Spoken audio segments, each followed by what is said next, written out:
Hello everyone, welcome back to Study Crunch. Now in the series of signal and system, we are on class 9 and we'll be starting off with different types of signals. There are different signals, that is impulse, ramp, parabolic, step signal, and then triangular.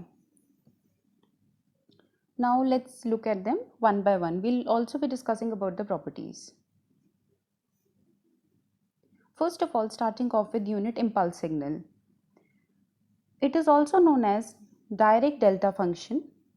Its value is 1 at t is equal to 0. When we integrate this signal, we'll be getting 1, that is delta t dt is equal to 1 when we are integrating it from minus infinity to infinity. Let us prove this. Suppose we have a signal that has value of length as 2a, 1 by 2a, and the height is 2a, right? So now on integrating from minus a to a, that is from minus infinity to infinity, we'll be getting the length into breadth as 2a into 1 by 2a, which will be equal to 1 only. So delta t is equal to 1. It will be actually an increasing infinity function at 0, as it is a property of time compression. Now we'll be looking at some properties of impulse signal. The first property is that the area is equal to 1. So area under the curve, or say area, is equal to 1 when we solve for this. So it has a unit area, it is a unit area signal. Second property, the weight or the strength of the impulse is the amplitude. So if we have A naught as the amplitude of this signal, then the weight or the strength of the impulse signal is equal to A naught. Property third, that is, if we integrate the delta signal, we'll be getting a step signal, that is ut. Property number 4, delta t is equal to delta of minus t, that is time reversal signal. If it is time reversal, then it will be an even signal. So remember, if we time reverse the impulse signal, it will be an even signal. Property number 5, at t is equal to 0, the magnitude is infinity. So this will keep on increasing. That will be equal to neither energy nor power signal. So this is neither energy nor power. Then property number 6 says, if we time scale the signal, that is delta t is equal to delta t minus t naught, then also it will be an increasing magnitude function.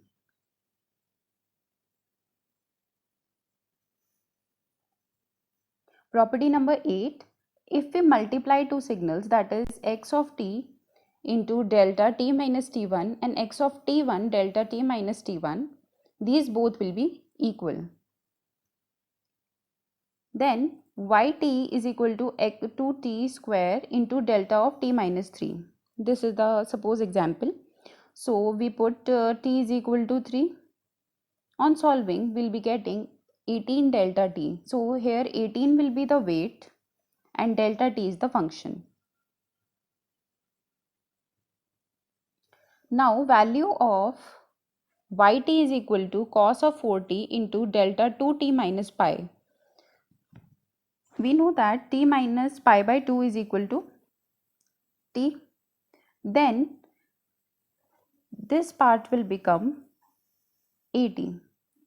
When we write this part as 80, then this will be equal to 1 by 2, that is magnitude of 2 into delta t minus pi by 2. This was the property number 7.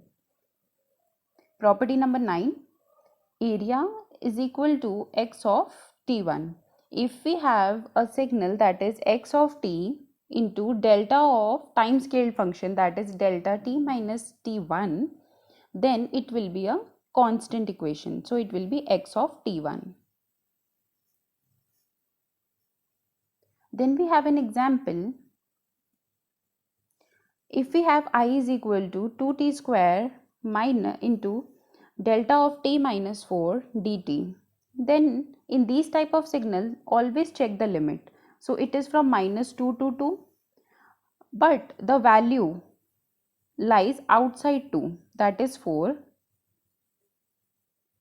So the result is equal to I naught, or I is equal to 0. Always check the value of the limits. So suppose we have I is equal to -10 to 10, 2t square delta t minus 4. 4 will lie between the limit -10 to 10. So from property number 8 and 9, we can say that I is equal to 32 on solving this equation.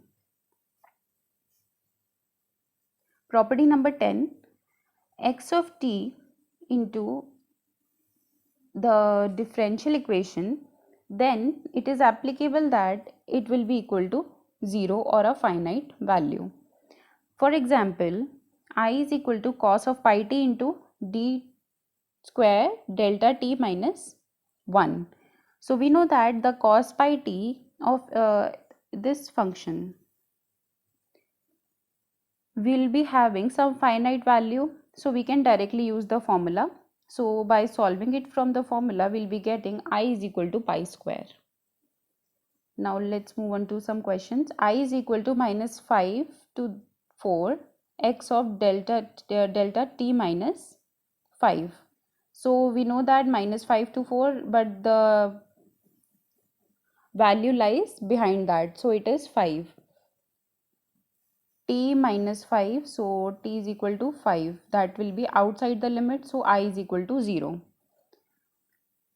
-5 to 4 delta t minus 2, so t lies into, that is -5 to 4 limit, so it will be equal to 1. Next, x of t is equal to sin t into delta 2t minus pi. We'll be having sin t as the first function, and this is the impulse function. So delta of at is equal to 1 by a modulus of a into delta t. So again solving this, we'll be getting half of delta t minus pi. Now moving on to next question, that is 4. We have the limit as -infinity to infinity. Cos of pi t delta t minus 2 3 delta t plus 1 in plus sin pi t into delta 2t minus 1 dt. So again solving, we'll be solving it in 3 parts. So I1 is this much part, I2 is 3 delta t plus 1, and sin pi t is third part. Solving for first, this is the property. So on solving by the property, I1 is equal to x of t1. So we have cos pi of 2, so it is 1, as cos 2 pi is equal to 1. Now I2 is equal to 3 of delta t plus 1 dt. So we know that delta t plus 1 is 1. So I2 is equal to 3. I3 is equal to sin pi t into delta 2t minus 1 dt. So from the property again, we'll be writing 1 by modulus of 2. So this was another question. Now we'll be moving forward to the unit step signal. Basically, unit step signal is known as heavy side step function. Ut is equal to 0 at t is less than 0. We don't have value here, but we have the value on the positive axis. So the property says that if we have ut plus u of minus t, then on adding both, we'll be getting a function that is progressive, or it is infinitely extended to both the sides. So on adding these two, we'll be getting at 0 there will be 2. The magnitude becomes 2 because we have u of t and u of minus t. So at 0, we'll be having a value that is 1 plus 1. So this is known as the Gibbs phenomena, which is a discontinuity in the signal. So Gibbs phenomena states that at a point of discontinuity, the signal value is given by average of signal values taken just before and after the discontinuity. So we'll be taking 1. the average. Second property, unit step is energy or power signal. So it is a power signal. Let's explain how. We have a limit of t tends to infinity 1 by 2t minus t to t x of t whole square. So again putting the value, when we put the value we get the power as half watt and energy as infinite. So the RMS comes out to be 1 by root 2. So this is a power signal. So you remember the step signal is, or the step function is a power function. Again, property number 3 states that the unit step signal is neither even nor odd signal, because if we time reverse it then it will not come equal. So it's neither even nor odd signal. Starting off with ramp signal. Now ramp is given as t to the t at t greater than equal to 0. So it is inclined at 45 degrees with a slope of 1. Now the property is, if we integrate this signal or this function, that is if we integrate step, then we get a ramp. So when the step function is integrated, we'll be getting a ramp function. Unit ramp is neither even nor odd. Both of them will not come out to be equal. Unit ramp is neither power nor energy signal. Both of them are false. Unit parabolic signal. So we know that y square is equal to 4ax. It will be along the axis of symmetric as x axis. Then x square is equal to 4ay. It will be along y axis. X square is equal to minus 4ay. It will be along the y axis. And y square is equal to minus 4ax. It will be along the minus x direction.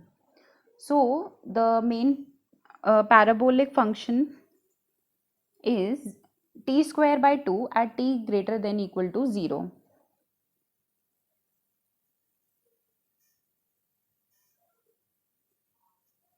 Property number 1 is, if we have a signal that is minus infinity to t, then the answer will be t square by 2.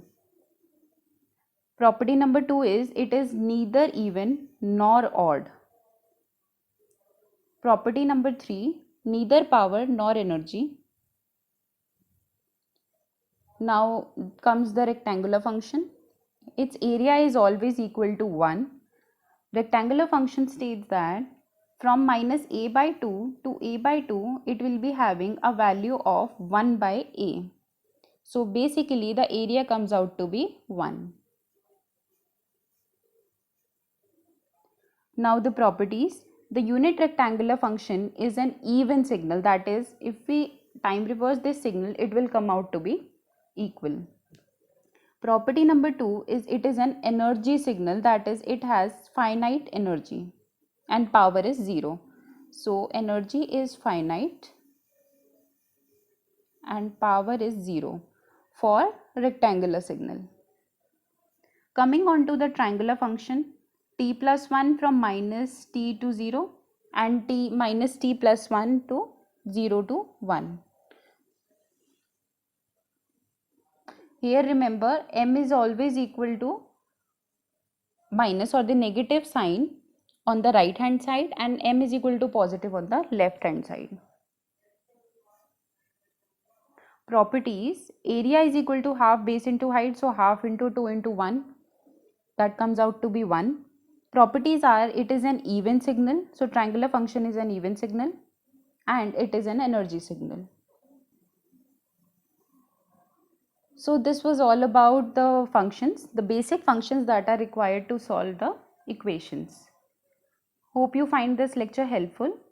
If you have any doubt, you can always ask me in the comment section below.